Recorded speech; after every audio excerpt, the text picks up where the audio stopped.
E aí pessoal, tudo bem com vocês? Bom, aqui eu tô trazendo aqui mais um vídeo pro canal.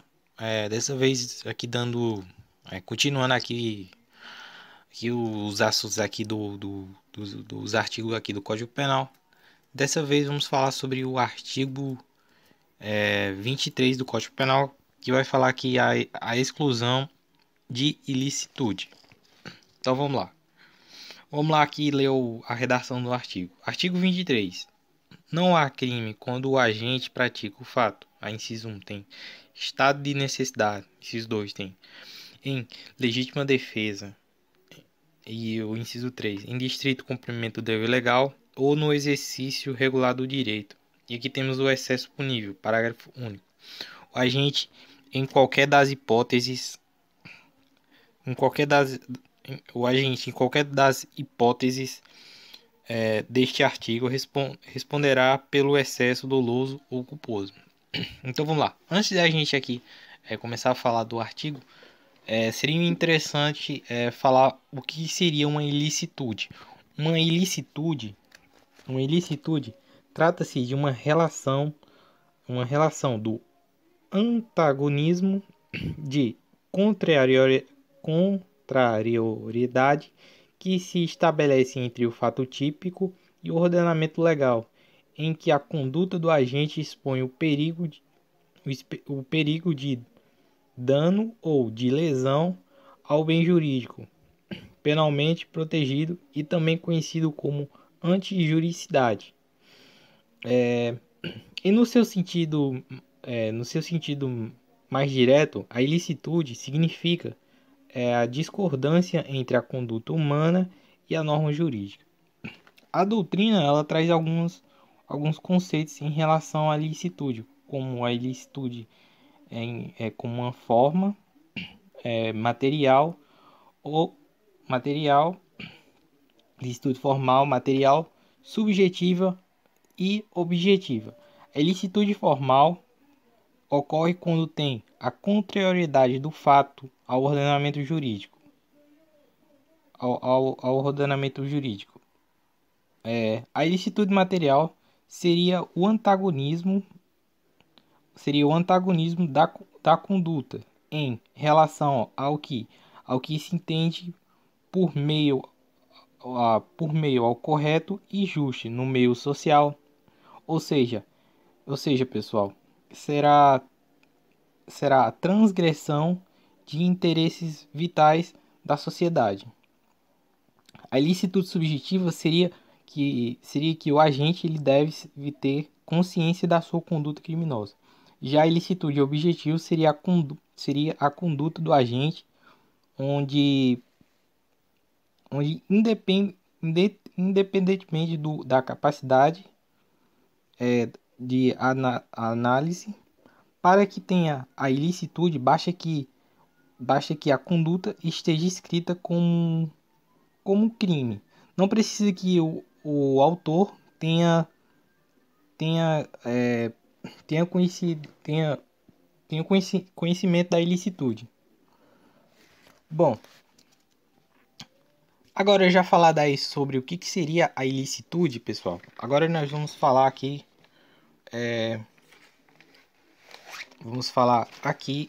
sobre realmente o que seria essa exclusão de ilicitude. O que seria ilicitude e seus conceitos? Agora vamos falar sobre as causas que excluem a ilicitude do artigo 23, que são chamadas de excludentes ilícitos ou excludentes antijuricidades. Esses excludentes ilícitos ou antijuricidades são justificantes e discriminantes. Nesse artigo, vai observar as condições que excluem o fato típico e seu caráter ilícito, ou seja, a conduta do agente, ainda tipificada legalmente, receberá uma condição permissível para que torne ilícita essas causas que seriam ilícitas. As causas que vão excluir a ilicitude, como é falado aqui no artigo, seriam o seguinte, aqui, artigo 23. Não há crime quando o agente pratica o fato. Aí tem o inciso 1. Estado de necessidade, em legítima defesa. E tem o inciso 3º, em estrito de cumprimento do dever legal ou no exercício regular do direito. Bom, o estado de necessidade e a legítima defesa tem as suas definições legais no Código Penal. Porém, o estrito cumprimento de dever legal e o exercício regular de direito não tem. Os conceitos são definidos através de doutrinas. Então, eu vou falar, eu vou me aprofundar em estado de necessidade e legítima defesa em outros vídeos. Vou focar aqui no estrito cumprimento do dever legal e no exercício regular do direito, beleza? O estado de necessidade e legítima defesa estão tipificados no artigo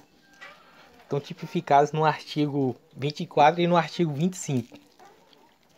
Mas agora vamos focar aqui só no estrito cumprimento de dever legal e no exercício regular do direito. Então vamos lá. O estrito cumprimento do dever legal ocorre em casos de funcionário público. Aqui, a pessoa, o agente, em determinadas situações, elas são obrigadas a violar o bem jurídico do indivíduo pelo estabelecimento de um dever legal. Vou dar um exemplo para vocês entenderem melhor. Por exemplo, a polícia que é obrigada a usar a violência de forma moderada concretiza uma prisão em flagrante de uma pessoa. Isso seria o estrito cumprimento no dever legal. Agora, o que seria o exercício regular? O exercício regular do direito. Aqui a pessoa, ela desempenha uma atividade ou uma prática de uma conduta autorizada por lei. Aqui, tornando-se o fato típico, ou seja, alguém que exercita um direito previsto e autorizado de algum modo pelo ordenamento jurídico, não pode ser punido com uma prática de um delito. E aqui agora temos a exceção, o excesso punível, parágrafo único, em que o agente das hipóteses desse artigo responderá pelo excesso culposo. Então vamos lá.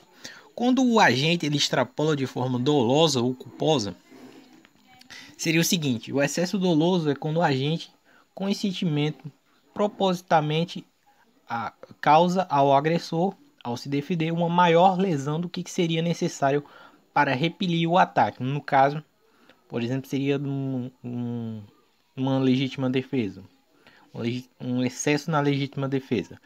Aí atua muitas vezes movido pelo ódio, ou pela vingança, ou pelo rancor. Aí aqui temos o excesso doloso. Uma vez conhecida a possibilidade de reconhecer a excludente da ilicitude. Agora vamos para o excesso culposo. É exagero decorrente da falta do dever, do cuidado objetivo de repelir a agressão. Trata-se de um erro de cálculo do empregado de maior violência que é necessário para garantir a defesa.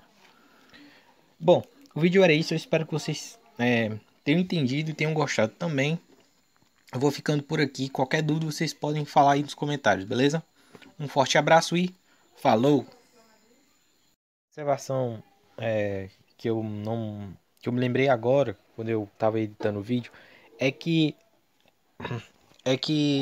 o artigo 23 ele é um rol exemplificativo e não taxativo. Então isso quer dizer, pessoal, que não são apenas esses 3 incisos que vão excluir a ilicitude, que não vão excluir que não vão excluir a ilicitude. Existem outras que podem excluir a ilicitude, só que não são tipificadas em lei, mas tem jurisprudência e doutrina. Era só isso mesmo que eu queria falar, beleza?